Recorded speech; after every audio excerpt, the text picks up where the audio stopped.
Negara dengan iklim tropis seperti Indonesia ini sangat cocok untuk budidaya jamur tiram. Cara budidaya jamur tiram cukup mudah dan modalnya pun tidak begitu banyak. Bagian yang paling sulit saat ini untuk budidaya jamur tiram adalah membuat baglok, yakni media tanam yang sudah berisi bibit jamur. Namun nggak perlu khawatir jika Anda baru pertama kali terjun di dunia jamur tiram, sementara untuk urusan baglok yang sudah siap tumbuh, bisa pergi ke orang lain terlebih dulu. Lambat waktu jika usaha budidaya jamur tiram sudah mulai berkembang. Cobalah untuk membuat baglok sendiri.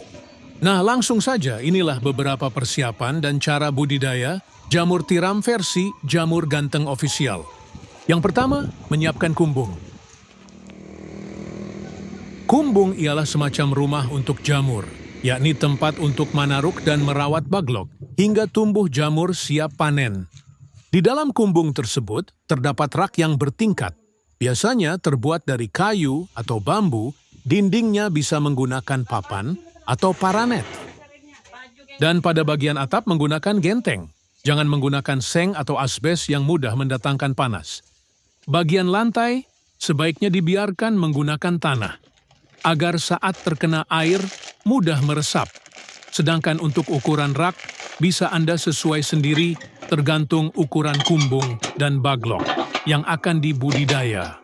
Namun idealnya ketinggian ruang, sebaiknya tidak kurang dari 40 cm. Rak bisa dibuat 2 hingga 3 tingkat, lebar. Rak 40 cm dan panjang setiap ruas rak 1 meter. Setiap ruas rak bisa memuat 70 hingga 80 baglok. Kemudian menyiapkan baglok. Perlu kalian tahu, kualitas baglok yang bagus sangat mempengaruhi pertumbuhan dari jamur itu sendiri.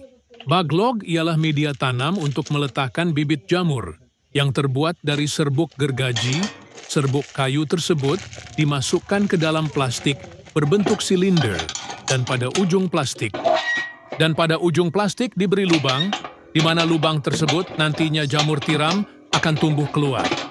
Saat ini baglok jamur tiram YJ berbobot 1 kg dijual, kisaran harga 3.000. Cara merawat baglok. Pertama, silahkan letakkan baglok pada rak yang sudah berada di kumbung. Anda bisa menyusunnya secara vertikal atau horizontal. Jika menyusun secara horizontal, berarti lubang baglok berhadapan ke samping. Sedangkan jika secara vertikal, maka lubang baglok menghadap ke atas. Namun biasanya, untuk para pemula lebih milih untuk menyusun baglok secara horizontal. Hal ini dilakukan agar tidak ada air yang masuk secara berlebihan saat nyiram baglok dan proses panen pun bisa lebih mudah. Kapan penyiraman dilakukan? Penyiraman penyemprotan dilakukan setelah panen pertama jamur tiram. Baru dilakukan. Penyiraman biasanya dilakukan sebanyak 3 kali dalam sehari. Lakukan penyiraman dengan sprayer atau sistem kabut frekuensi. Penyiraman 2-3 kali dalam sehari tergantung suhu dan kelembaban kumbung. Proses panen. Inilah proses YG terakhir, yakni panen budidaya jamur tiram. Bila baglok yang digunakan permukaannya telah tertutup sempurna dengan miselium, biasanya dalam waktu 1 hingga 2 minggu sejak pembukaan tutup baglok. Baglok yang memiliki bobot sekitar 1 kg akan menghasilkan jamur sebanyak 0,7 kg. Jamur akan tumbuh dan sudah bisa dipanen jika dirawat dengan baik dan benar. Baglok jamur bisa dipanen hingga 4-5 kali panen. Setelah itu, baglok dibuang atau bisa digunakan bahan ompos.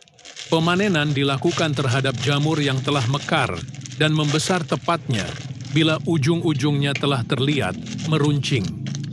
Bila masa panen lewat setengah hari saja, maka warnanya menjadi agak kuning kecoklatan. Bila sudah selesai itu, jamur cepat layu dan tidak tahan lama. Kemudian jarak panen pertama ke panen kedua berkisar 2 hingga 3 minggu. Semoga bermanfaat dan barokah. Amin, amin, amin.